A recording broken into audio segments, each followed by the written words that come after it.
Are you struggling to lose weight like you know you should? Do you feel like there's something holding you back from achieving your weight loss goal, but you're not even sure what it is? In this video, I'm going to show you 10 possible reasons that you may not have realized for why your weight loss is slower than you want or even non-existent, even though you feel like you're doing all the right things. And I'm going to show you how to solve each of these reasons. And what I'm going to tell you is all based on what I've seen during my 14 years of running a weight loss clinic for women over 40. And you'll find this advice helpful no matter where in your weight loss journey you are. So let's get going, counting down from 10 to 1. Number 10. Would you drive your car with a blacked out windscreen? Of course not. You need to be able to see where you're going to drive the car.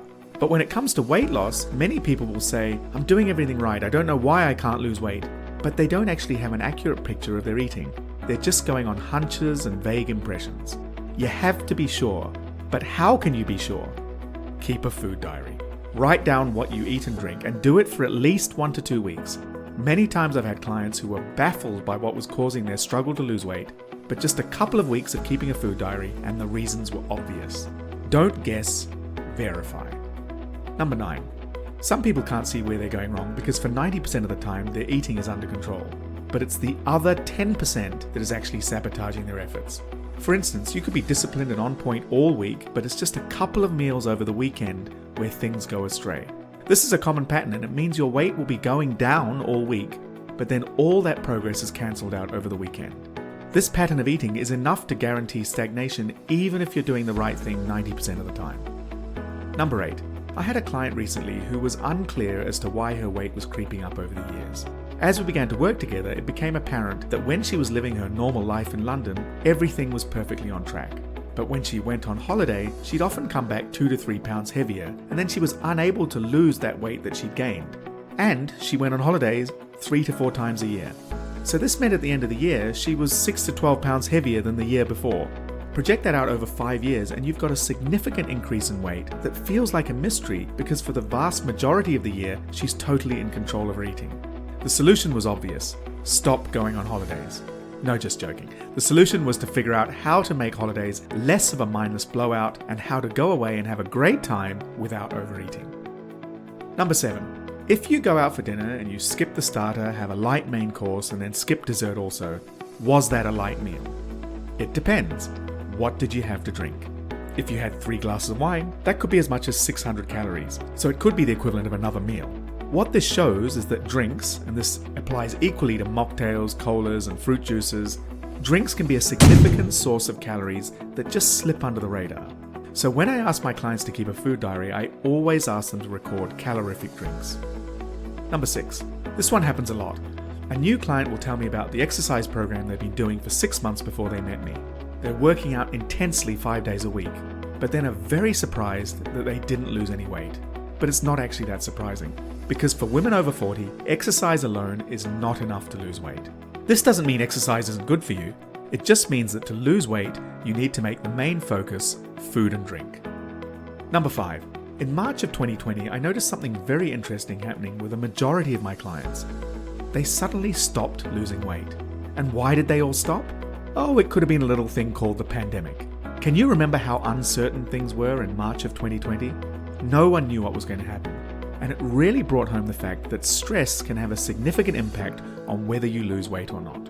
And no, this wasn't just that people were stress eating. Some of these clients were maintaining a tight control over their diet, but the effect of stress was stopping them losing weight. This effect is due to cortisol, the stress hormone, and its effect on body metabolism and fat storage. And if you think about it from the body's point of view, it makes sense for the body to hold on to its fat reserves in stressful situations, because in the past, stress was often associated with a scarcity of food. So for some clients, a crucial part of weight loss involves finding better ways to manage their stress. Number 4. Every year that goes by, our metabolism slows slightly. This means that every year that goes by, it becomes a little bit more difficult and a little slower to lose weight. Most of my clients can remember in their 20s being able to go on almost any diet and lose 5 to 10 pounds in a week. But in your 40s, that's not possible. And yet all the diet marketing we receive is about things like losing 10 pounds in a week. Be careful you're not judging your progress on what diet marketing tells you, or even the results that you used to get in the past. And remember, there's no point losing it all fast if you gain it all back a few weeks later. That's not progress, and yet that's what most people are doing. It's much better to do it slowly and surely and make sure it never comes back. Weight loss is only successful if it's permanent. Number 3. With many of my clients, if you look at their progress over a whole year, you'll see that they've lost a significant amount of weight. But during that year, if you just took a couple of weeks at random, you might see in that couple of weeks they were hardly losing any weight at all. This is why it's important to take the long view. You're not a machine. Your weight loss will fluctuate. There will be weeks and months where progress seems slow. Don't get too panicked about these short-term fluctuations or stagnations, and don't misinterpret it as it's not working. It's what happens in the long term that matters.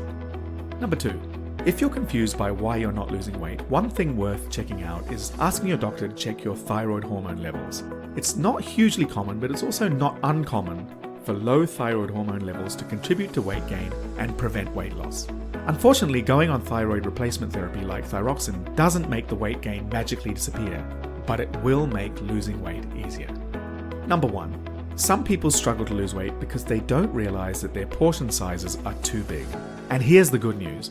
A lot of us assume that our portion sizes are set in stone. I eat this much because this is how much I need to eat. But that's not true. There's a lot of flexibility in portion sizes. You can train your brain to cut back your portions in a way that you won't even notice. And I actually tell you exactly how to do this in this video. So check that out. I'll see you there.